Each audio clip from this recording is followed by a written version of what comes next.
So this past Tuesday, the San Andreas Mercenaries DLC was released on Grand Theft Auto Online, and it was a good DLC. Besides the fact that they took away, 188 vehicles, put them behind a paywall. That's like the biggest gripe about the DLC. But I really want to talk about the drip feed or lack thereof.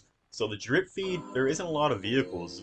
A lot of these vehicles I wouldn't even count as vehicles. I don't think they should even be in the drip feed, and I also don't think they should be in GTA in general. Because like it's just a fact that they're pointless. Like, when are you ever going to use these vehicles? All that being said, I just want to jump right into it. I did touch on these vehicles when I made my review for the DLC, but I just want to really give my opinion about these vehicles. I don't think these vehicles are worth buying at all. So I want to start off with the EV Gauntlet, the EVX Gauntlet, Hellfire, whatever you want to call it. It's gonna have a Monty tech, which is cool and all, but it's just a reskin of the Hellfire, it seems. It's electric at least, so there's gonna be more acceleration.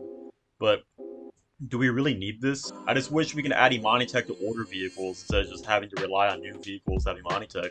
Like, quite frankly, I think all vehicles should have Imani Tech, so the fact that it has Imani Tech, like, who cares? Like, the only two good Imani Tech vehicles that are worth driving is the Buffalo STX and the Virtue. All the other Imani Tech vehicles, they're just not that great to use in PvP situations. And then there's the Gauntlet Hellfire Hot Ring. Again, a reskin of an already existing vehicle, but it's a hot ring vehicle. So again, I don't know why Rockstar is pushing these hot ring races. Nobody plays them unless they're triple money, which is like once in a blue moon. So again, I just don't understand why they're releasing this. It's just so weird. Like they're trying to appeal to these niche like fan bases in GTA Online. The NASCAR hot ring races. I don't know. It just seems stupid. And then there's this car I can't pronounce. The Corsair, I can't pronounce that fucking car. It's the ugliest fucking car in this DLC. I don't think it's the ugliest car in GTA Online, but it's the ugliest car in this drip feed for sure. And it's a rally car. I mean, if you're into that, that's cool. It's just stupid. Like, who asked for this? Like, they claim to be listening to community feedback, and they're adding these cars that nobody really cares for. And then the Brigham, I believe it's pronounced, the Brigham, and it looks like it's gonna be released around Halloween just because it's based off the Ghostbusters car. It's cool if you're into Ghostbusters, but like at the same time, this is like, who asked for this? I think it's cool how this car is gonna be released around Halloween, so I don't see the problem with it. But again, who's asking for this? But again, I feel like a nice touch to the drip feed. I'll say at the very least. And then the weaponized Kanata. Now this does have the potential to be a very good helicopter. The regular Kanata is super fast. It's actually the fastest helicopter in the game. And when it first came out, a lot of people wanted to have a weaponized variant. They wanted the regular Kanata to have weapons. And I guess now we're getting it, but we have to pay for a separate vehicle instead of adding weapons on ourselves. Rockstar has to make their money somehow on shark cards, so. But the weaponized Kanata, from what I've heard from other players who've used this helicopter, it has absolutely no armor, and the machine guns are just shit. I just hope that the missiles, we get Honey missiles, and we also get barrage missiles. Fingers crossed. But yeah, this is one vehicle I am looking forward to at the very least. And then the last vehicle, I guess you can call it that. Technically, there's two more vehicles, but they're the same thing. It would be the Inductor. There's the Inductor and the Junk Inductor. The Junk Inductor is just a livery, basically. The only difference is that it has a junk livery. And the Inductor is an electric bicycle, not an electric motorcycle. It's not a motorcycle, it's a bicycle. Again, why is this drip feed? Who's asking for these vehicles?